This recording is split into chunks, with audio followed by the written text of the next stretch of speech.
Students, आज हम लोग पढ़ेंगे सिंपल सेंटेंस के माध्यम से rules of infinitive and rules of nominative absolute.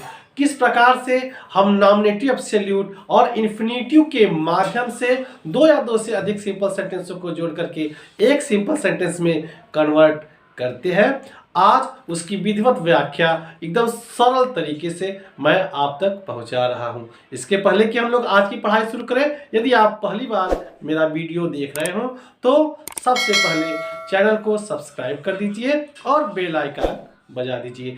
आइए हम लोग शुरू करते हैं आज की कक्षा। तो यहाँ पे हम लिख रखा है रूल्स ऑफ इन्फिनेटिव। तो रूल्स ऑफ इन्फिनेटिव पढ़ने से पहले यह जान लें कि इन्फिनेटिव क्या होता है। यहाँ पे हमने लिखा है व्हाट इज इन्फिनेटिव। इन्फिनेटिव क्या है? आप जैसा कि जानते हैं infinitive is a verbal noun. Infinitive verb भी होता है और नाउन भी होता है। यह वाक्य में कभी कभी एडवर्ब का भी काम करता है। इन्फिनेटिव बनता कैसे है ये आप समझ लीजिए। जब हम किसी की भी क्रिया के पहले टू लगा दें, जैसे टू प्ले, जब हम किसी भी क्रिया के पहले टू लगा देते हैं और वह क्रिया नाउन का काम करे या विशेषण का काम करने लग जाए तो वह इन्फिनेटिव बन जाता है। इन्फिनेटिव का हिंदी जब अर्थ हम निकालते हैं तो इसका हिंदी अर्थ निकलता है ना ने नीन। क्या निकलता है? ना ने नीन। जैसे टू प्ले मतलब होता है खेलना। टू ईट मतलब क्या हो जाएगा? टू ईट मतलब हो जाएगा खाना, और इसका मतलब हो जाएगा खेलना। हमेशा क्रिया में ना लगा रहेगा। लेकिन अगर केवल ईट का मतलब अगर आपसे कोई पूछ दे ईट का मतलब क्या है, तो ईट का मतलब होता है खाते हैं। अगर कोई आपसे पूछे कि what is the meaning of eat, अगर आपने वहां कर दिया कि खाना, तो वो गलत है। क्यों? क्योंकि ना तभी आएगा किसी क्रिया के साथ जब उसके पहले हम टू लगा देंगे। तो हमने देखा कि इन्फिनेटिव क्या होता है। अब आगे हम देखेंगे कि दो या दो से अधिक वाक्यों को इन्फिनेटिव से जोड़ने के लिए कौन सी सावधानी बरतनी चाहिए। तो आगे हमने हेडिंग डाल दिया है इन्फिनेटिव का प्रयोग कब करें, क्या पहचान है, क्या तौर तरीका होगा, क्या उसके रूल्स और कंडीशंस बनेंगे कि हम वहां इन्फिनेटिव का ही प्रयोग करेंगे। तो आइए मित्रों यहाँ पे देखते हैं कुछ रूल्स दिए गए हैं। क्या? जब कर्ता एक हो, जब भिन्न भिन्न वाक्यों के कर्ता एक हो। एक रूल्स है, ये ऐसा रूल्स आपको किसी किताब में मिलेगा नहीं।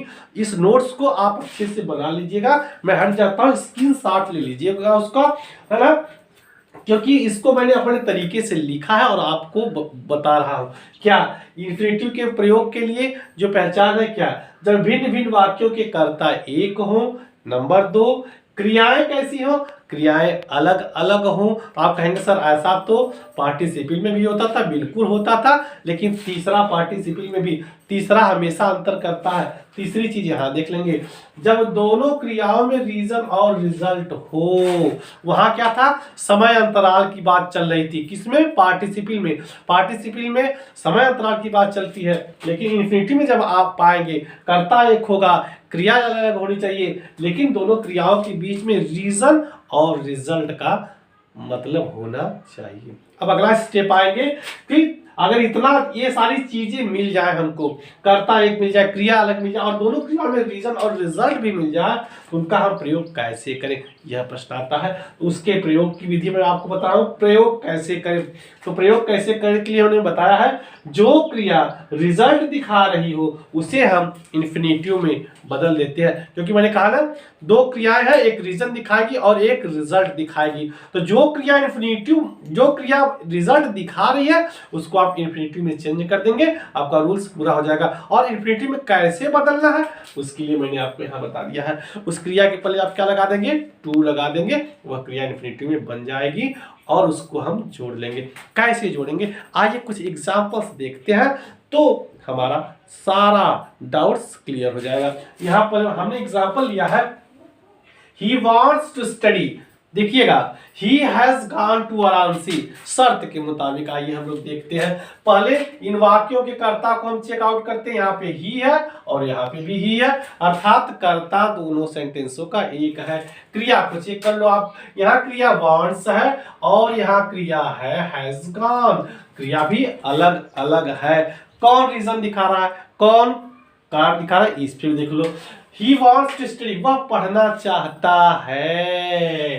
ही हैज गॉन टू वाराणसी, इसलिए कहा गया, रीजन क्या है बनारस जाने का, पढ़ना। तो जो रिजल्ट दिखा रहा है, रिजल्ट क्या आ रहा है, पढ़ना। इसी को आप इन्फिनिटिव बनाओगे तो यहाँ पे अगर आप ध्यान दें तो आपको बनाना भी नहीं है, टू स्टडी ऑलरेडी लगा हुआ है। जब इसको दो सेंटेंसों को जोड़ करके एक सेंटेंस में करेंगे तो क्या, वह बनारस गया है, क्यों गया है बता दीजिए ना, क्यों गया है, पढ़ने के लिए। तो सीधे सीधे इसको हम जोड़ सकते हैं, कैसे, he has gone to Varanasi, किस लिए सर, टू स्टडी। और आपका सिंपल सेंटेंस रेडी है, एकदम सिंपल सेंटेंस आपका रेडी है। यहाँ दो सेंटेंस थे, हमने एक सेंटेंस में कन्वर्ट कर दिया, एक कर्ता और एक क्रिया के माध्यम से। आइए अगला देखते हैं, हरी रैन फास्ट, हरी तेज दौड़ा, क्यों दौड़ा, he wanted to get the first prize, वह प्रथम पुरस्कार पाना चाहता था। तेज दौड़ने का कारण, to get the first prize, already बना बनाया, आपको कुछ करना ही नहीं है। तो यहां शुरू कर देंगे, कैसे जोड़ देंगे सर, यहां से जोड़ देंगे, हरी रैन फास्ट, हरी रैन फास्ट, अच्छा लड़का है, तेज दौड़ता है, यहाँ पे जोड़ दोगे क्या, to get the first prize. भाई हम भी तो मेहनत करते हैं फर्स्ट प्राइज पाने के लिए। हरी पा रहे हैं, ताली बजाइए और आनंद लीजिए, है ना। यहाँ Hari ran fast to get the first prize. अगला देखेंगे, he wanted to educate his son, he sent him to America, America भेजबे करी, जिसके पास माल होगा वो अमेरिका भेजेगा। हम लोगों के पास नहीं है तो हम लोग ऐसे ही यूट्यूब पे पढ़ाई कर करके आगे बढ़ रहा है, उसमें क्या एक दिन हम लोगों का भी टाइम आएगा। यहाँ पे देखेंगे, he wanted to educate his son, वह अपने सन को एजुकेट करना चाहता था, तो he sent him to America, कहाँ भेज दिया उनको, अमेरिका। अमेरिका क्यों भेजा गया, कारण यहाँ पे रिजल्ट क्या निकला, टू एजुकेट। अमेरिका भेजने का कारण क्या है, टू एजुकेट हिज सन। तो आप क्या करेंगे, उसने पहले अमेरिका भेजा तब ना एजुकेट करेगा। यहाँ पे देखेंगे, ही सेंट हिज सन, हिम नहीं लिखाएंगे, वहां हिज लगा देंगे। कैसे, ही सेंट सेंस के हिसाब से, ही सेंट हिज सन, कहा सर, टू अमेरिका। क्यों अमेरिका, कारण रिजल्ट क्या निकलेगा, टू बी एजुकेटेड। आप कहेंगे सर ये बताइए कि आपने टू के साथ यहाँ बी भी लगा दिया, क्रिया का थर्ड भाग भी लगा दिया, कारण है इसका, क्योंकि अमेरिका भेज देंगे तो अमेरिका जा करके वो शिक्षा नहीं हासिल कर लेगा। अमेरिका जाने से कोई बुद्धिमान नहीं हो जाएगा, वहां जाएगा, एडमिशन लेगा और उसको पढ़ना पड़ेगा। पढ़ना कैसे पड़ेगा, दीवारों से नहीं पढ़ना पड़ेगा, कोई व्यक्ति इसको पढ़ाएगा। और जब काम किसी दूसरे के माध्यम से किया जाए तो वाक्य पैसिव वॉइस में हो ही जाता है, इसलिए इसके साथ टू बी एजुकेटेड लगाना पड़ेगा। आगे देखेंगे, they are going to Agra, वे आगरा जा रहे हैं, और they want to see the Taj, किस लिए भैया, ताजमहल को देखने के लिए। एकदम स्पष्ट है, कर्ता दोनों का एक है, क्रिया अलग अलग है। रीजन, रिजल्ट, आगरा जाने का कारण क्या है, to see the Taj, already देख लीजिए, बड़े आसानी से आप कर लेंगे। दे आर गोइंग, कहाँ जा रहे हैं, टू आगरा, क्यों जा रहे हैं, to see the Taj, to see the Taj, to see the Taj. They are going to Agra to see the Taj. अगला देखेंगे, he is very old, he can not walk, वह बहुत बूढ़ा है, वह चल नहीं सकता। तो ये आप पढ़े भी है, कैन नॉट वाला वाक्य रिमूविंग एडवर्ब टू में ट्रांसफॉर्मेशन के तहत मैंने आपको पढ़ाया था। तो वेरी को आप बदल देंगे एडवर्ब टू में, ही इज, वेरी को बदल दीजिए आप एडवर्ब टू में, टू ओल्ड। अब यहाँ से कैन नॉट सब हट जाएगा, क्रिया के पहले लग जाएगा टू। ये आप एडवर्ब टू में आपको मैंने पहले भी पढ़ाया था, ये बिल्कुल आसान नियम है। तो he is too old to walk. इस प्रकार से इन्फिनिटी को, रूल्स को मैंने दिया है पढ़ा और इसको अच्छे से दिया है समझा। अगर इसके बाद भी कोई डाउट्स होगी तो आप जरूर पूछिएगा। इसका आप होमवर्क यहाँ पे मैं दे रहा हूँ, होमवर्क नोट कर लीजिए। उसके बाद हम लोग पढ़ेंगे नॉमिनेटिव एब्सोल्यूट।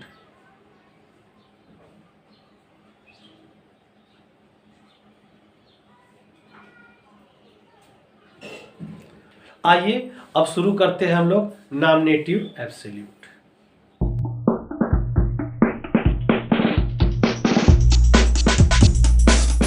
नॉमिनेटिव एब्सोल्यूट के माध्यम से जब हम दो या दो से अधिक वाक्यों को एक सिंपल सेंटेंस के माध्यम से जोड़ते हैं तो उसके लिए क्या जरूरी है, आइए हम लोग उसके बारे में भी अच्छी प्रकार से पड़ताल कर ले, जांच कर ले, गहन अध्ययन कर ले। आइए हम लोग देखेंगे पहले nominative absolute. Actually nominative absolute में दो शब्द हैं। पहला शब्द है नॉमिनेटिव, क्या है सर, नॉमिनेटिव, और दूसरा शब्द है एब्सोल्यूट।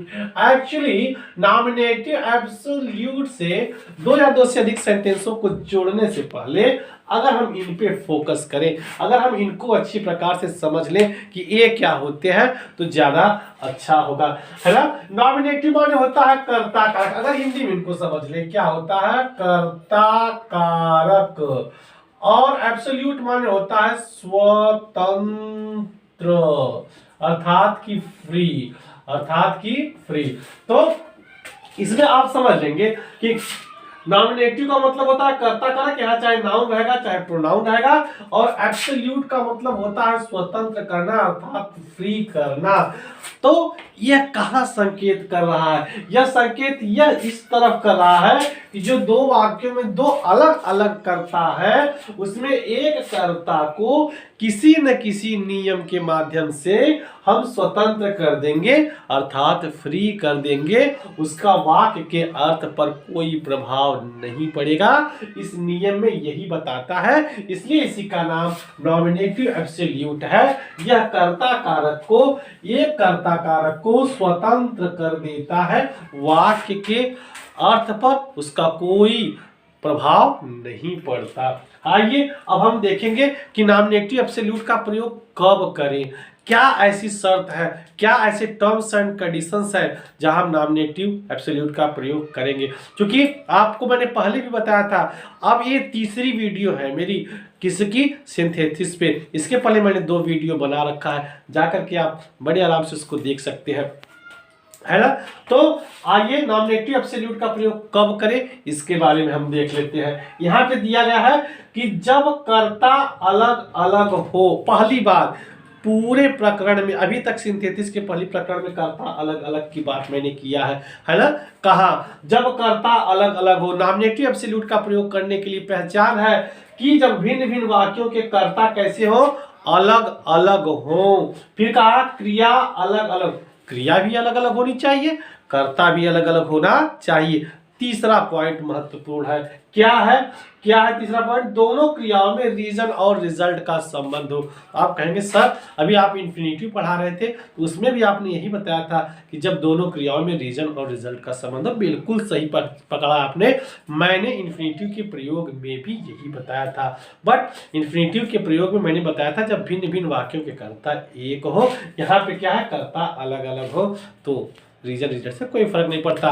कर्ता अलग अलग है, दोनों क्रियाओं के बीच में रीजन और रिजल्ट का संबंध है, तो डेफिनेटली निसंदेह उन वाक्यों को आप नॉमिनेटिव एब्सोल्यूट के माध्यम से जोड़ेंगे। आइए अब हम अगला स्टेप देख लेते हैं कि ये तो शर्त पूरी हो गई सर, हमने देख लिया कि कर्ता जो है अलग अलग है, क्रियाएं भी अलग अलग है और उसमें रीजन रिजल्ट का संबंध भी है, तो किस प्रकार से नॉमिनेटिव एब्सोल्यूट का प्रयोग करें यह समझना जरूरी है।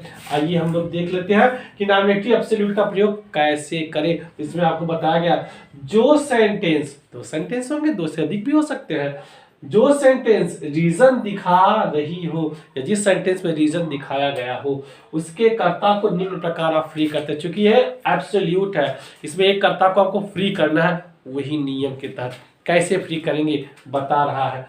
फ्री करते हैं अर्थात जिसमें रीजन दिखाई दे रहा हो, जो रीजन दिखा रहा हो उस वाक्य के कर्ता के बाद यदि वह वाक्य एक्टिव वॉइस में, ध्यान रखिएगा, यदि वह एक्टिव वॉइस में है तो हैविंग के साथ क्रिया का थर्ड फॉर्म लगाएंगे कहाँ, कर्ता की बात, पहले रखेंगे सब्जेक्ट, फिर लगाएंगे हैविंग प्लस वर्ब का थर्ड फॉर्म अगर वाक्य एक्टिव वॉइस में है तो, फिर पहला वाक्य जो ही पूरा होता है कॉमा लगा के दूसरे वाक्य को जोड़ देंगे।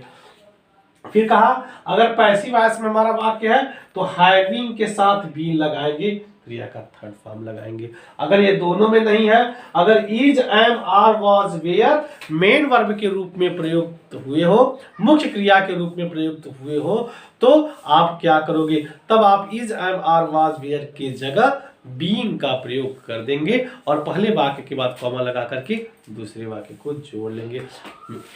बच्चों ये सारे रूल्स को आप स्क्रीनशॉट के माध्यम से उतार लीजिए। यह किसी भी किताब में मैं बार बार कर रहा हूं मिलेगा नहीं, मैंने इसको स्वयं बना करके आपके लिए प्रस्तुत किया है ताकि आप सिंथेसिस में समझ आपकी अच्छी हो सके, आप सिंथेसिस को अच्छी प्रकार से समझ सके।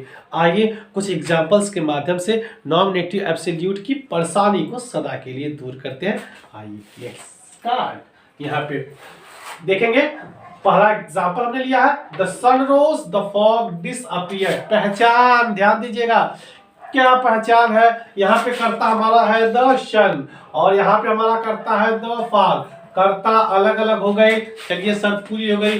क्रिया यहाँ पे उगना, यहाँ पे डिसअपीयर, क्रिया भी अलग अलग है। दोनों क्रिया में संबंध कैसा है, द सन रोज सूर्य उगे, द फॉग डिसअपीयर कुहरा लुप्त हो गया।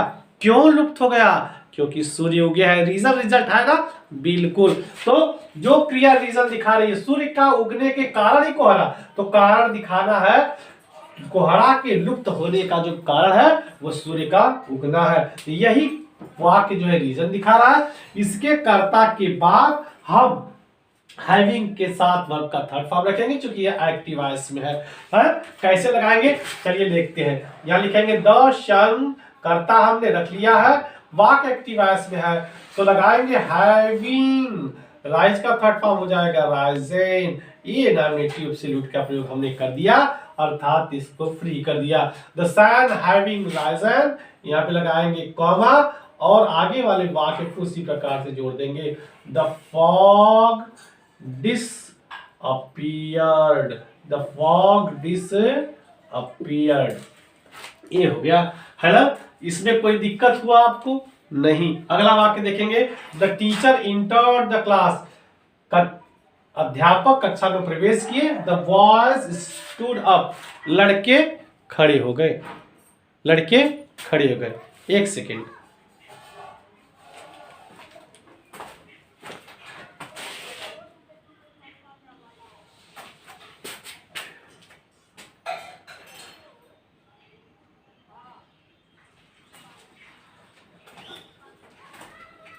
सॉरी हमें ऐसा लगा कि रिकॉर्डिंग शायद बंद हो गई।